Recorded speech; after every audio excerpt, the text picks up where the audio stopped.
Hello, this is Benedict Abaya. We are often asked what nursing informatics is, the responsibilities of a nurse informaticist, and the future of nursing informatics. Today, I will share with you the answers to some of these questions through an inspiring and engaging interview with a brilliant nurse informaticist.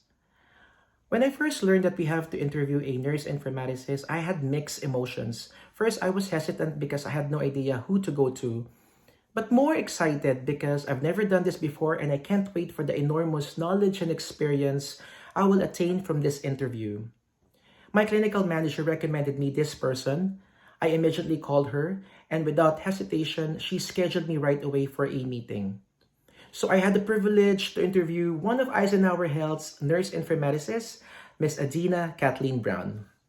Adina Kathleen Brown, or Adina as she is fondly called, completed her Bachelor of Science in Nursing at Point Loma Nazarene University in San Diego, California. In 2014, she got hired at Eisenhower Medical Center as a telemetry nurse and worked for 2 years. In 2016, as part of Eisenhower's Magnet Certification Accreditation, positions were open as they launched Epic as their new EHR software. Initially, she got the position as the IT system analyst that centralizes the clinician's workflow using Epic. But it was in January 2019 when she officially became one of Eisenhower Health's nurse informaticists. One of the first questions I asked Ms. Adina is her thoughts about the value of informatics in the nursing care delivery at her facility. And she described informatics as an essential driving force to nursing care that combines the clinical knowledge as a nurse and the system central to nursing practice, including the background technology that allows it to happen. According to her, their role as nurse informaticists is to bridge the gap that streamlines the clinician's workflow. They also act as educators that provide feedback mechanism between job efficiency and system performance. We also delve into the decision-making tools in patient care technologies that support safe practice at their facility.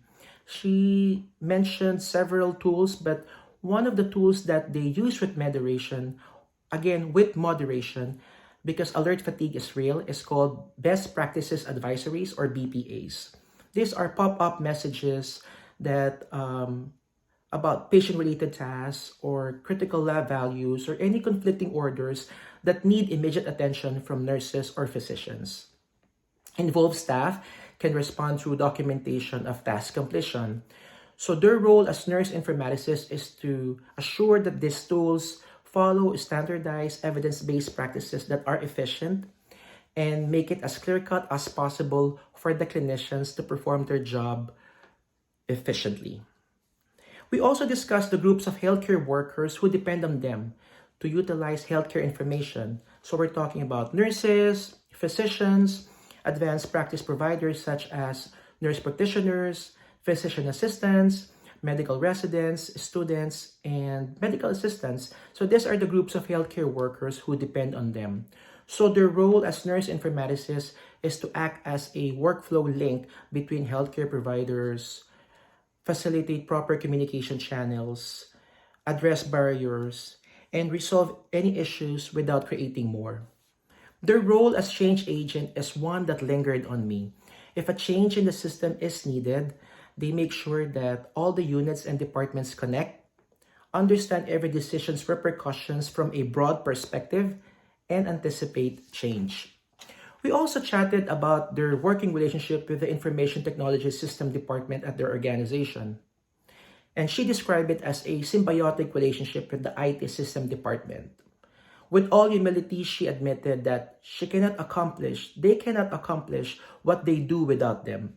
So it is a continuous conversation between the informaticists and the IT specialists. For example, the nursing informaticists, they are assigned to train the new providers.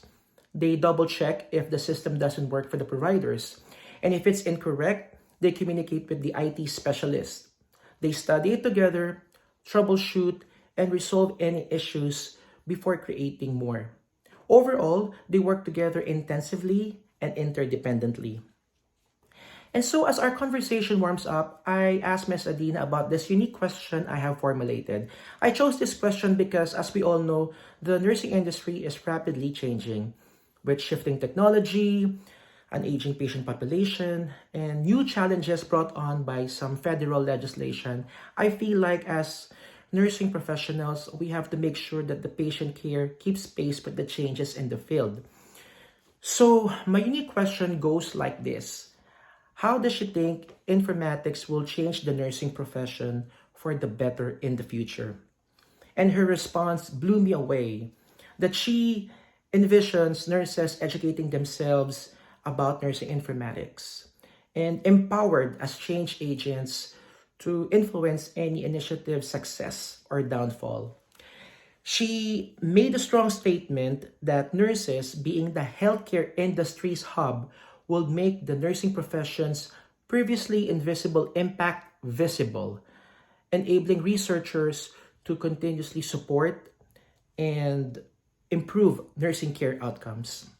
She thinks there will be a lot of opportunities to explore nursing informatics as we face the digital age through different organizations and continuing education. One significant insight I will apply in my own practice is that as nurses, we can cultivate a modern environment through informatics where evidence-based practice is utilized, and we can create that innovative culture in various healthcare settings. On a different note, I requested Miss Adina to answer one of these optional questions about the problems she faced in dealing with other disciplines who probably don't know the role of nursing informatics. And with all honesty, she said for her, it doesn't matter what your role is. She doesn't care if you're a physician assistant or a medical assistant. She will treat everybody the same. However, in some cases, that is not always mutual. People may refuse to communicate or cooperate or take one's word at face value until you build up that trust. As we all know, informatics is a relatively new field in a new world. Before, it's the people who were the go-in-betweens. Now, it has a name of its own. That's why I was quite surprised when I learned that some people will even question their presence. Questions that she usually run across are, who are you? Why are you talking to me? And why should I care? That's why she appreciates her incredible mentors for all the hard work they have put in and the diligence they have done to introduce them to the people. So now, when they show up, people understand that they are here to offer help, be at the elbow support, and not hinder their practice. So, truthfully, completing this interview has made a tremendous impact on my practice as a master's prepared nurse in so many ways. My connection with lifelong learning is a personal one. Ultimately, this interview solidified and leveled up my learning journey. I have learned to embrace learning opportunities that will strengthen my clinical decision-making skills by applying information technology systems throughout my practice. One great example is the use of EHRs that supports safe practice environments and optimizes patient safety. Another thing is I will integrate the use of online educational tools and resources to enhance mastery of knowledge and skills. But most importantly, because of my inquisitive nature, I look forward to engaging in research and clinical evidence as I collaborate in a multidisciplinary approach, foster professional development, and advance a culture of lifelong learning. Thank you everyone for watching, and I hope this interview motivates and inspires us as the future of nursing informatics unfolds.